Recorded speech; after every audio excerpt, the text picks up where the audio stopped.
So now we head on to the discussion on the cystic lesions of the pancreas. First, we have your non-neoplastic cysts. Actually, dalawa lang sila. That will be your congenital and your pseudocysts. Congenital cysts are thin, unilocular walled cysts believed to be derived from anomalous development of your pancreatic ducts. These are usually microscopic lesions up to 5 cm in widest diameter. So what we have here in the image is actually quite big.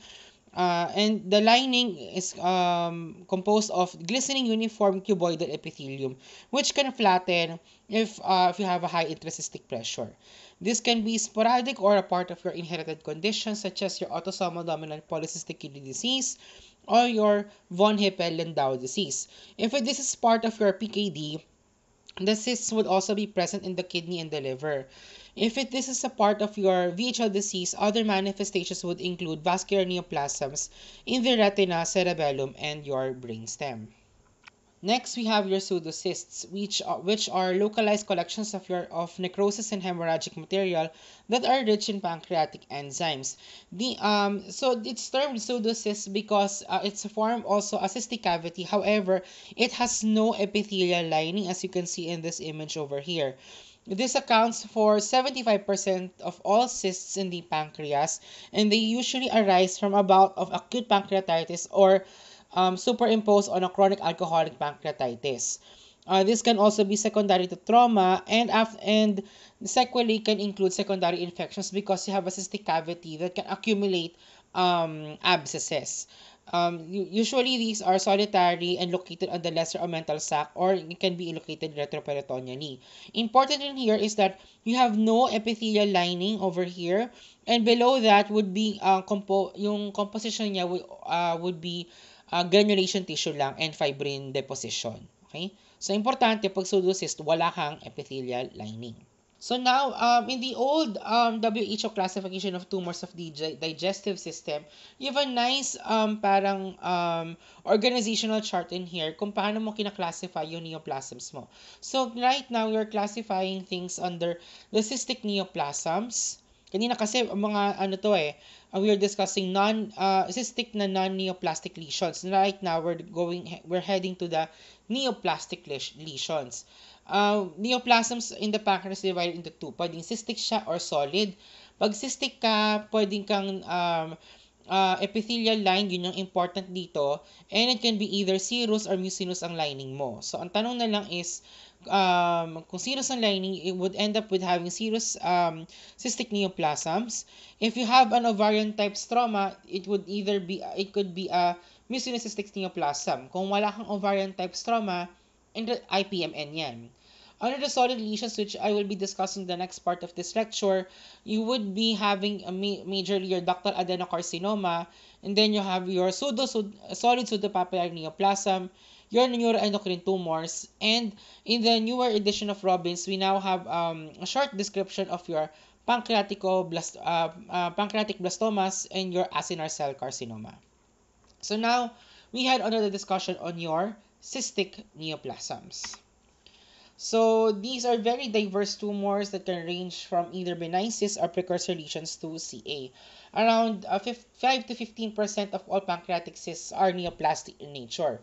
So what we have here is a serous cystic neoplasm, also known as a serous cyst adenoma.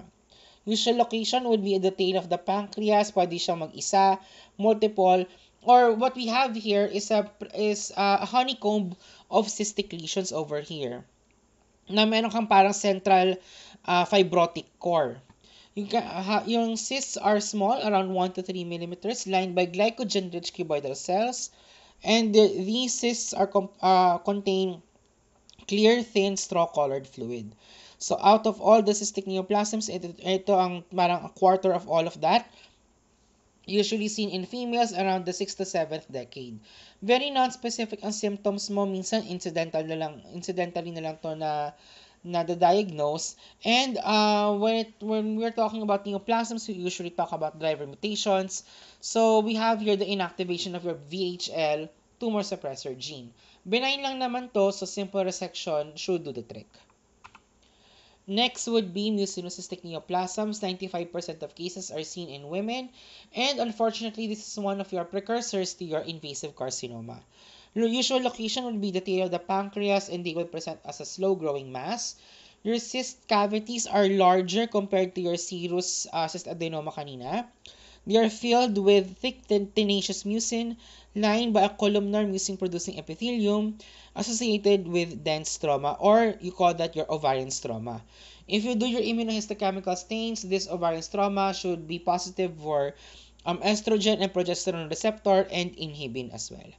Up to one-third of resected tumors will actually harbor an associated invasive adenocarcinoma. That's why sampling is quite rigorous in these kinds of lesions. Mutations presence, kung mapapansin nyo, please remember this kasi when we go into the CAs later, mapapansin nyo, is the same driver mutations. So, KRAS, TP53, SMAD4, and RNF43. And when you see it under the microscope, so ito siya, lining niya, benign naman yung epithelium mo over here with apical mucin, pero yung stroma mo is mukhang galing sa ovary siya. And when you sample, you might find foci of your adenocarcinoma. Your borderline tumor is your intraductal papillary mucinous neoplasm or IPMN. These are mucin-producing neoplasms as well, pero they involve the larger duct of the pancreas, usually involving the head of the pancreas, and 20% of these are multifocal. This is important to delineate from your mucinous cystadenoma kasi benign yun yung mucinous cystic neoplasm mo. Ang importante, itong lesion na to, itong IPMN, wala siyang ovarian stroma, and the pancreatic duct is the one involved in this lesion. This can also this is your borderline lesion, so that's why it can progress to an invasive carcinoma. Please note the driver mutations, same lang siya halos with your mucinous cystic neoplasms mo.